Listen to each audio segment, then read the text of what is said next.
Welcome back to Not Enough Project.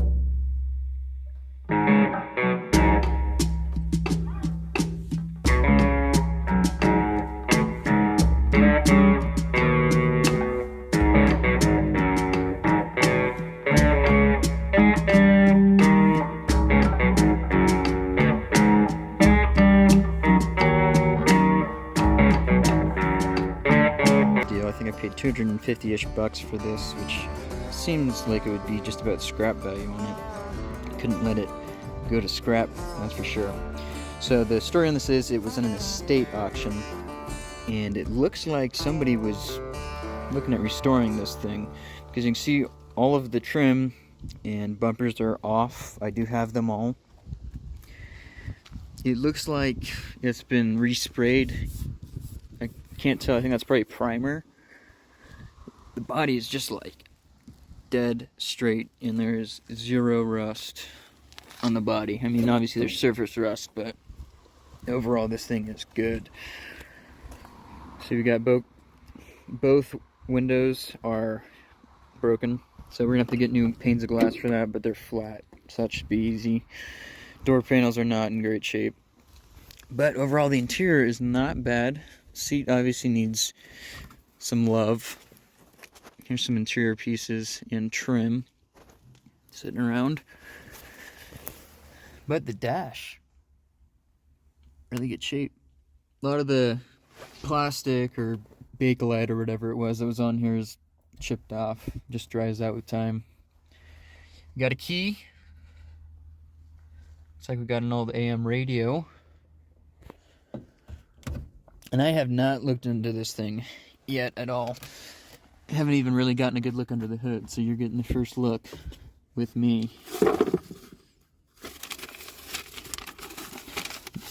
No real backstory on this thing. I don't know how long it's been sitting. Here's a receipt for 1972. Kenneth something. Nampa, Idaho. 1948 Packard. There's its old license plate number. So, got some kind of... Is that tire? That might be an old tire code. $31.28 in 1972 money. A lot more... Worth a lot more than today's money is, that's for sure.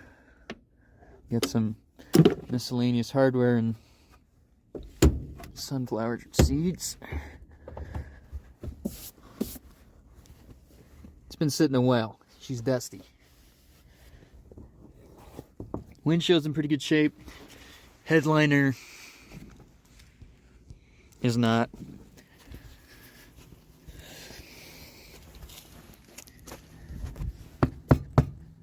Floors feel solid. I haven't looked under the car yet, but I mean, other than just in glancing, but overall it looks pretty good. Guessing that's for a vent of some sort. It is a manual on the column. Feels like it's locked up, so we're gonna have to look into freeing that linkage. Looking in the back, here's what kind of leads me to believe it's the guy who was looking at restoring it. All of these parts, all of this trim is primered, which I thought it was chrome, so I don't know why it's primered. Oh, and we've got new sheet metal over there, it looks like. Oh, fancy ashtray for the passengers and a lighter. Headliner's not terrible back here. Man, that window is tiny. Yeah, it looks like it's been sprayed with, I think this orange stuff is primer. Got some mouse crap on the floor, of course. Back door cords aren't as bad. Window rolls down. And this is neat. I've never seen that before. You got passenger, rear passenger vent windows. Weird. I guess Packard was kind of the premier luxury brand. Probably a little earlier than 48. By then, I think Packard was kind of on the decline. But definitely pre-war, it was like the car to have. I think it was still a pretty nice car back in 1948 though. I do have the deck lid, it's just taken off. Here's our grill, pretty good shape. Trunk floor is just, you know, pretty good. Looks like we do some pitting or something, so that may be undercoating actually. But we have a spare and a whole bunch of miscellaneous parts. Oh, some kind of document. Oh, some kind of layoff form. 1984. So I'm guessing then he was working on it in 1984. Why else would you have part numbers for all the exterior stuff? Door seals and all that. Hardware. Got a bumper jack. Did notice while I was unloading it. Got a brand new fuel tank. Or reconditioned. It's been painted at the very least. That no rot back here. At least as far as I can tell. This thing is solid. Glass is in pretty good shape. Man, just look at that. Dead straight.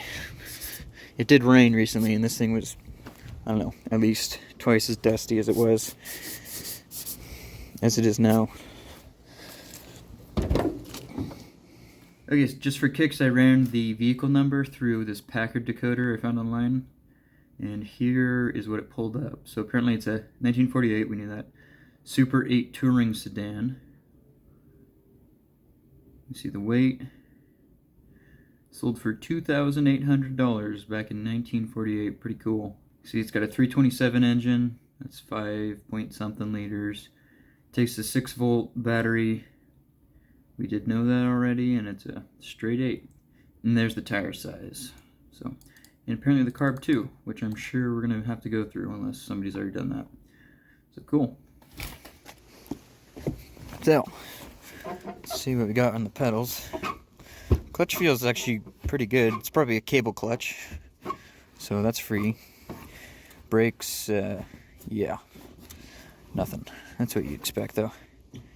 I don't want to press the throttle yet because there might be some crap on top of the blades. E-brake, blinker. It's like a clock right there. I'm guessing that's a attack. I don't know why it goes up to 11. I honestly don't know what that is. It wouldn't be a speedo because you can go faster than 11 miles an hour.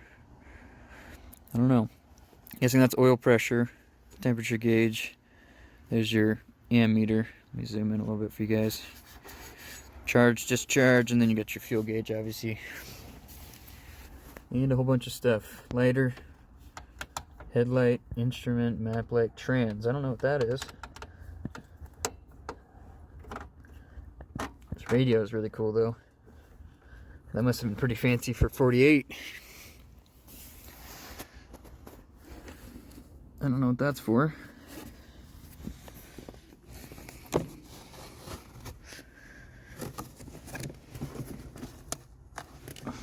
Okay, well, pretty much it on the interior. It's not in the worst shape. I mean, it's not in super great shape, but yeah, it's workable. Looks like we're missing kick panel over there, kick panel over here, but looks like we got a lot of parts, so hopefully it's mostly complete. Now on to what I'm excited about. Not excited about that. Both front wheels are totally off the bead, so I'll have to take care of that. But if you don't know, Packards came with straight 8s pretty much their whole life. I think some of the, when they merged with Studebaker in like 53 or whatever it was, they did have the Studebaker V8s, but this one has a straight 8. So I gotta figure out how to open this guy, because I haven't even opened this up. I did see pictures. So it looks like, and hold this up. See that little rod holding it on?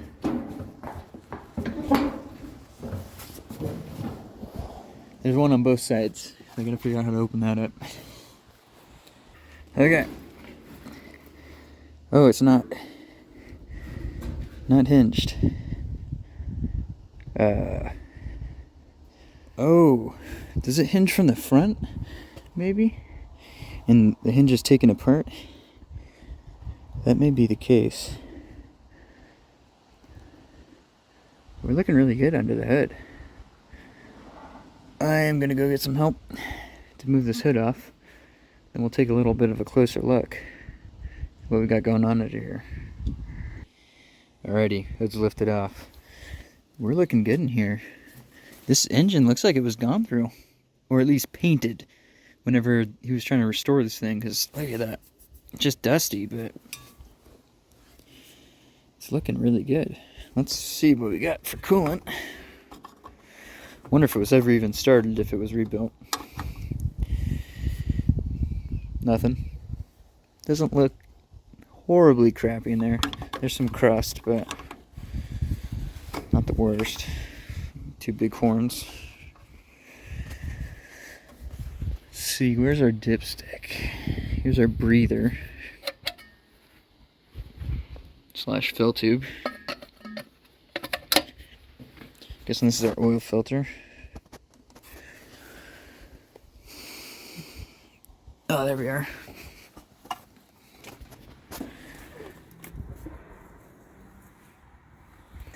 Well, she's got oil. It's black and nasty, but it's oil.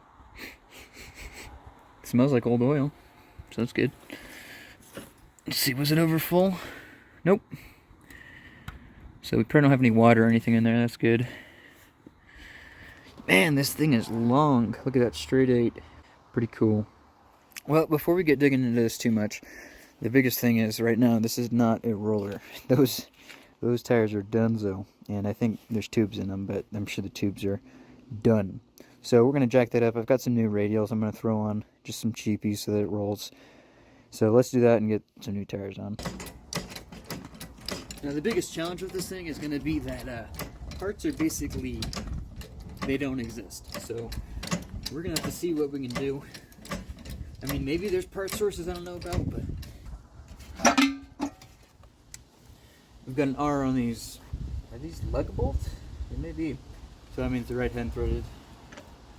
Some cars are weird and have left-hand threads on one side. Quick look under here. Looks like at least the front end of the frame was repainted. I mean, maybe that's original paint. I doubt it, though. Just some surface rust, nothing major by any means. Yeah, look at that inside fender. Very good shape. This makes it easy on us. The bead's already obviously broken, so should be pretty easy taking that off.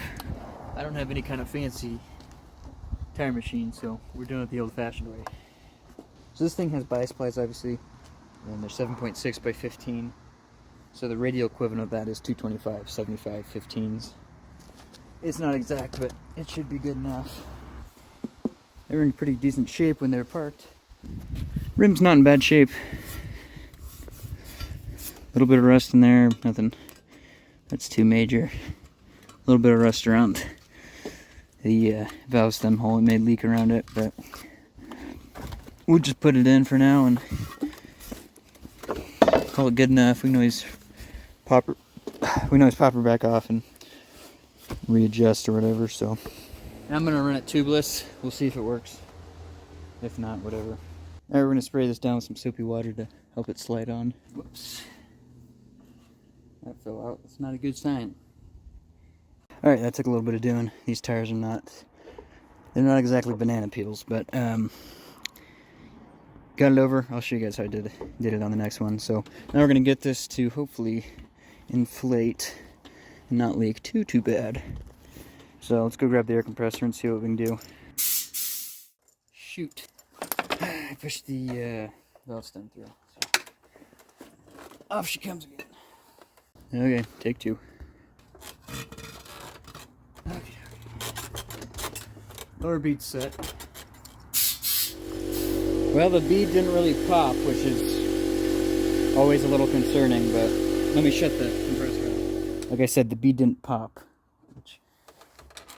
little concerning. I don't know if it's set perfectly right, or if we just need to bounce her a couple times and hope for the best. Well, we're looking okay. It was leaking around the stem a little bit, you see, so we may need to go with a tube, but that's okay. For now, this works. Let's spray it and see how much air is leaking out. I'm just curious. And we've got a fair amount of leakage. Yeah, we'll probably have to throw a tube in here. Whatever, we've got it working-ish for now. Maybe let's check the tube we took out of the old tire and see if by some miracle it holds air. Well, it's leaking out the valve. Other than around the Schrader valve, it may actually be okay. We'll just pop the valve core out and then put a new one in. But we'll do that later. For now, let's just get that tire on and then see if that one was any better. Got a little bit of nestage back here.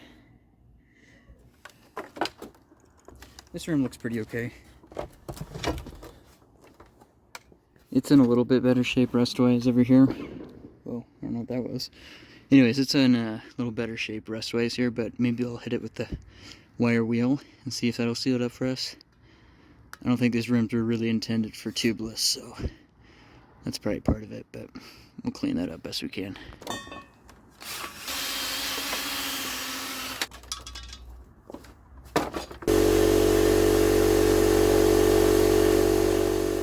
Already finding out the beads set off camera, so we'll just mount her up and then I should use a roller again. Let's try putting a little bit of air in the rears, even though they've got some in there right now, and then she'll really be good. One white wall out, kind of weird.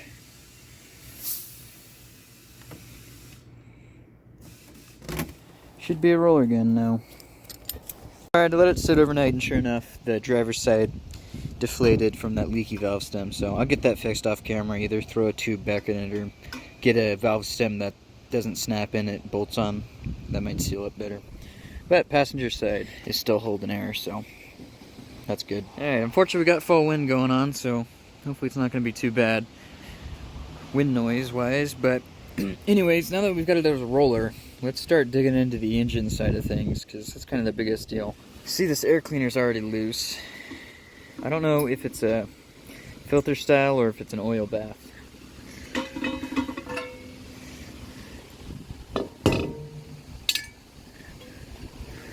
Huh, kind of funky. Just clips off.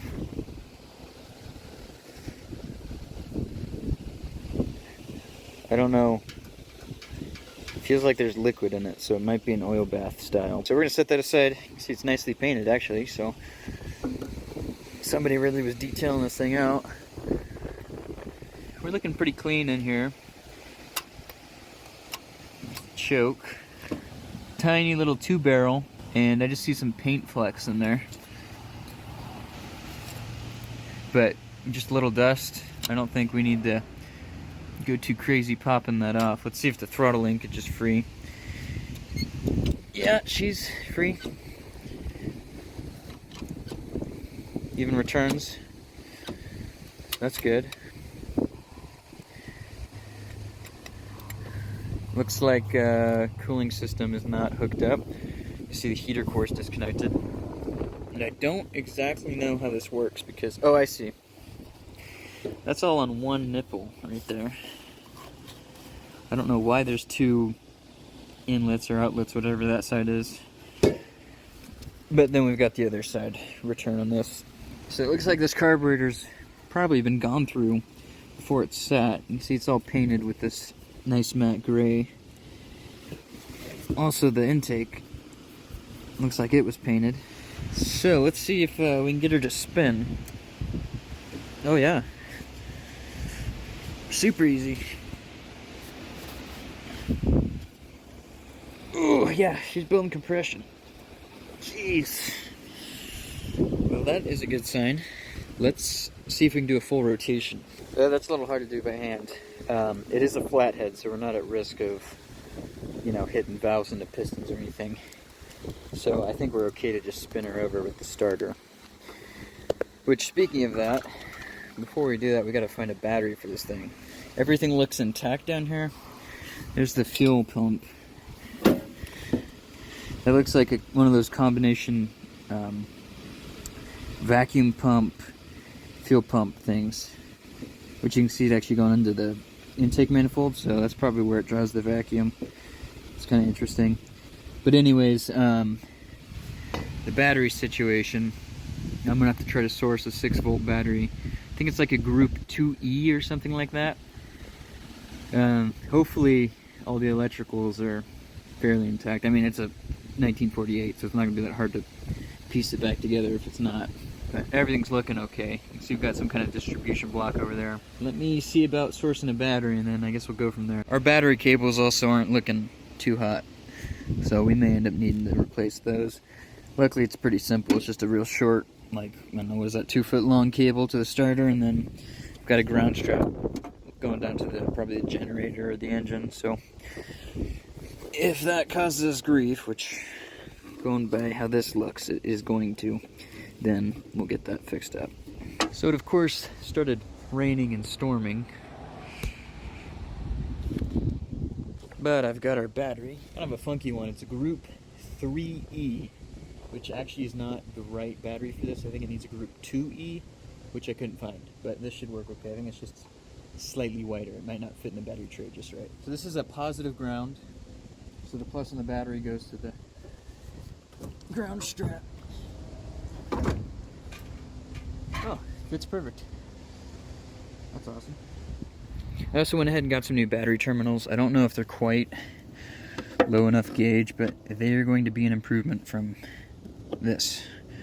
So I didn't grab a braided terminal, but again, that's no bueno. So anything's going to be better than that. Let's get them swapped out. Yeah, that's a nice thick cable. It's actually not in the worst shape, but there's a good amount of corrosion.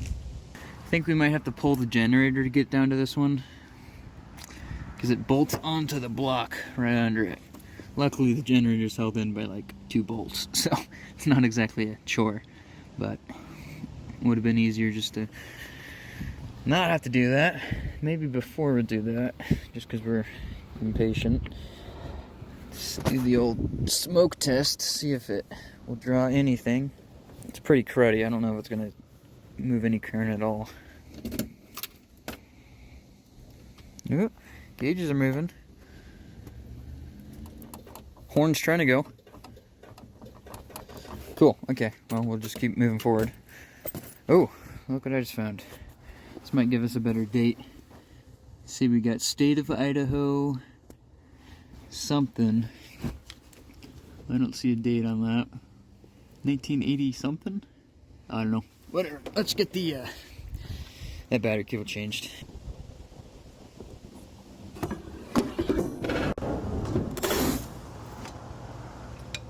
Jeez. I feel like I made that harder on myself somehow, but I don't know how. Because it kind of looks like those all have to come out. Anyways, it's done now.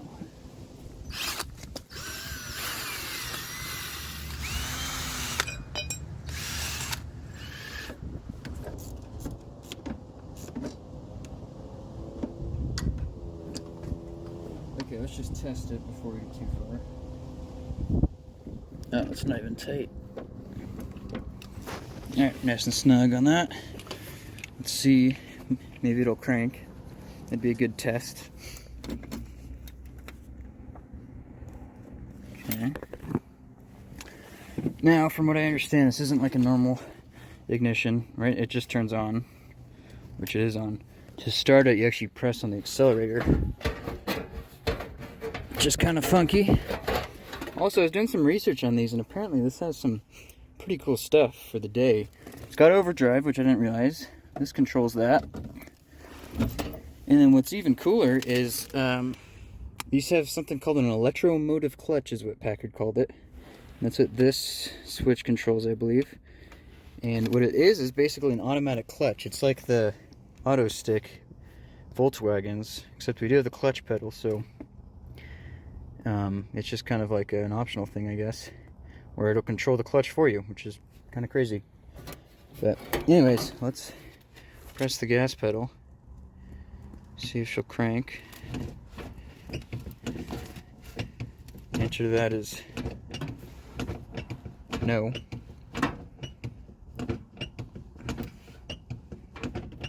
Alright, well, we can jump it from inside the engine bay. It is possible it's just this crappy connection, too. She's in gear. It cranks, though. Oh, jeez. A little scary. So yeah, just bad battery connection. The shifter was kind of seized, but we'll press the clutch in and see if the clutch works. Let's test it. Okay, so the accelerator just isn't connected or something, is what the deal is. But yeah, I think we're in gear. I don't want to break anything. It's probably better if we mess with it from the linkage. Alright, camera battery died and it was getting too dark to film, but it's the next day and I think we left off with it being stuck in gear. It was cranking over, and before I get the generator back on, I want to crank it over with either the transmission in neutral or the clutch depressed, just to make sure we have good enough contact between the positive lead and the engine block for it to actually crank over fast enough to start, because I don't want to have to pull the generator back off. So let's go ahead and do that. Let's take a quick look at the transmission shift linkage, which is down here. I don't know why it's seized. It doesn't look too terrible. In fact, it actually feels free here. So our issue may be in the column. Or I guess the transmission, because it does wiggle on the linkage, but oh, we got to shift one over. I don't know what gear that is. Oh, there we go. Let's see if it's a little stiff. Probably gotta spray it down. It's rubbing right there. It looks a little corroded, but we may be able to move it with the column now. There we go. I think we're in neutral now. Let's try cranking it over.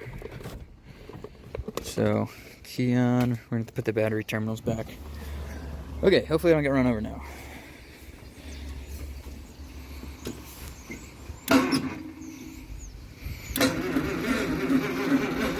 Yeah, I think that'll be fast enough to start.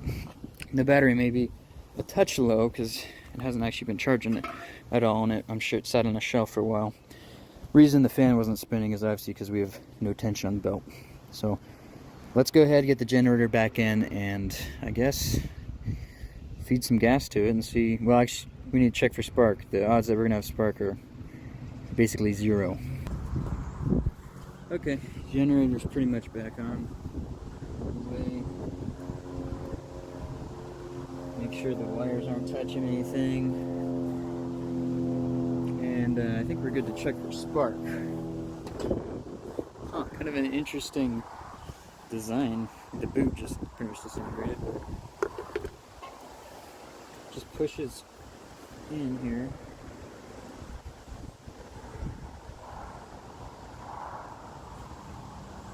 Then there you go.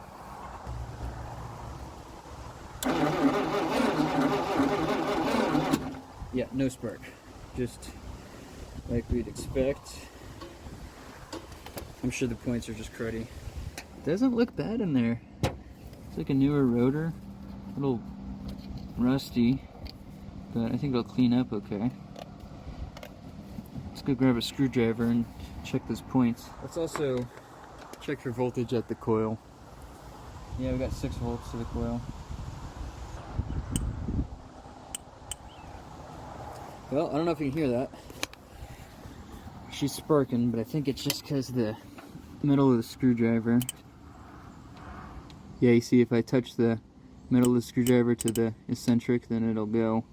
With just the points, it's a no-go. So let's get a file. File those points. They don't look terrible, but we'll file them and see how they do. Let's try sanding them first. We got some metal showing, so that's good. turn the ignition back on.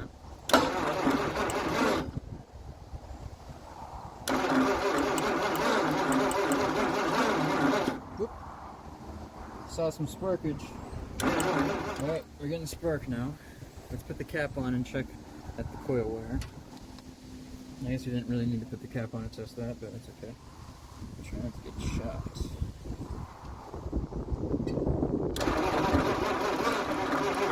Yep, we got spark there, so plug that back in and we'll check one of the spark plugs. Alright, here we go. Yep. Okay, let's grab the air compressor and blow all that rat crap off. And then I guess we'll try dumping some fuel down her throat, fan her off. Ugh, gosh. Gotta love crappy water, literally. Hopefully I don't get ancient hentavirus or whatever. Alrighty, good enough for me. There's a little bit of crud down there, let's blow her out. Maybe we'll grab a switch to hook up to solenoid so I can work the throttle over there. And also spray gas. Alright, we got our starter button hooked up. So now we'll just dump some fuel down her throat. There's no vent that I can see on top of the carb, so we'll just bottle feed it and hopefully it'll go off. I'm using 2-stroke gas just because it's got all the good stuff in it.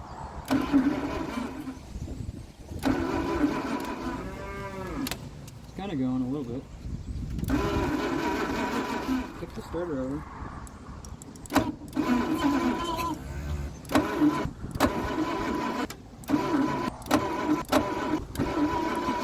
Make sure it's still got spark. Kind of popped over there for some reason. Yep. The starter's taking to cool off. We don't want to abuse this one too much.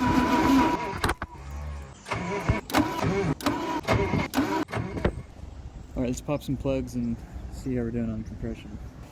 Plug looks fine. Kind of a funky one. Yeah, we got compression.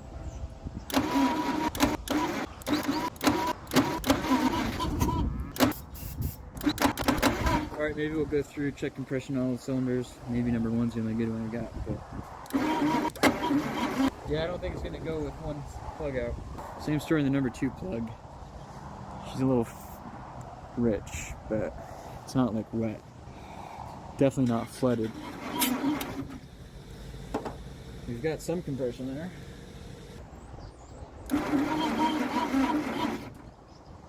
Number 4's got spark. It's mostly all paint flake from whoever painted the head. They didn't take the spark plugs out. A little bit of surface rust on that. Oh no, that may just be from taking it out. I don't know. Plugs don't even smell like gas. Maybe it just really is thirsty. I don't know. Plug looks exactly the same as all the others. Plug's got a touch of surface rust on it. Yeah, we've got weak compression on this. There's probably a valve stuck slightly open. So that's our weak cylinder for sure, number 7. Worst case, we're pulling ahead. This plug looks okay. Obviously, it's not exactly scientific, but if it blows my finger off, then I figure it's probably got enough to run. So really, the only weak cylinder, and we can hear it cranking over. You can hear it kind of gallop. Is number 7. I'm guessing there's a stuck exhaust valve or an intake valve, so it's just not really building compression very well.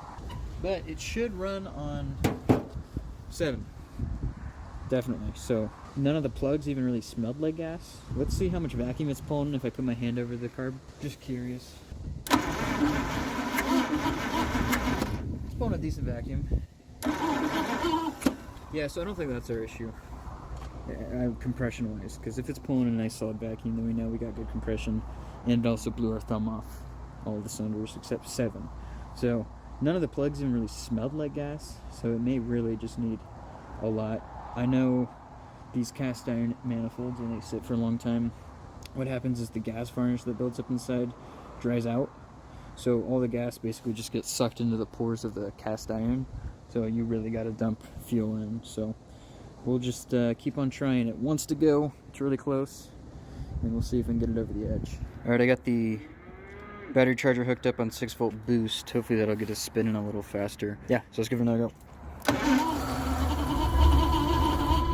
Just cranking it over to check the oil pressure and it started right up. So I guess I just need a little bit more speed.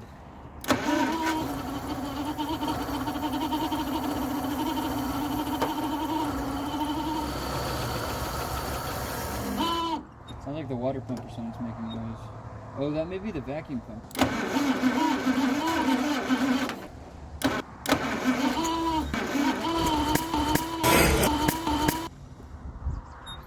Squirt bottle's out of gas, but I think we can safely say it runs.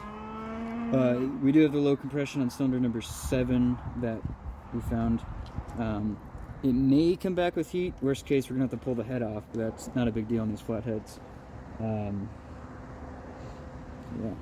Let me go refill the squirt bottle and we'll play around with it a little bit more. Alrighty, let's fire it back up and I'll get a shot of the oil pressure gauge.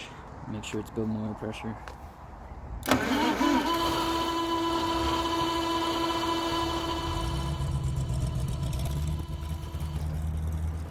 Seems to run pretty good. It obviously is missing.